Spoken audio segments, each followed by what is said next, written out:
দেখবেন একদল আলেম ওলামা তারা কিয়ামত হয়ে যায়, তাদের কোনো খবর নেই।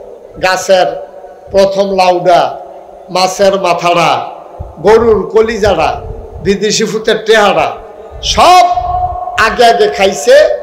নবীর দুশ্মনেরা নবীকে নিয়ে কথা বলেছে, ইসলামের উপরে নির্যাতন হয়েছে, মসজিদের মিম্বারগুলো থেকে কথা বলতে দেওয়া হয় নাই, অনেক মঞ্চ থেকে উলামায়ে কেরামকে লজ্জা দিয়ে বের করা হয়েছে।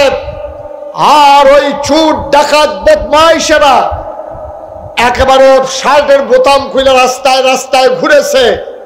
আর উলামায়ে কেরাম জেলখানার ভিতরে জেল প্রকোষ্ঠে ঢুকে ঢুকে মরেছে। ঠিক কিনা বলো? তারা হচ্ছে নবীর সুওয়ারিশ। তারা চিন্তা করেছে প্রয়োজনে জীবন দেওয়া যাবে, ঈমান দেওয়া।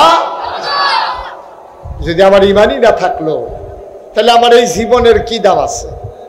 পিঁপড়ার যেমন একটা জীবন আছে, মশার যেমন একটা জীবন আছে, মাছির যেমন একটা জীবন আছে, মানুষের একটাই জীবন। ওই জীবনটা তখনই দামি হয় তখন জীবনের সাথে যখন ঈমান যুক্ত হয়। ঠিক কিনা বলেন? এই জীবনের কোনো দাম নাই, এই জীবনের কোনো দাম নাই।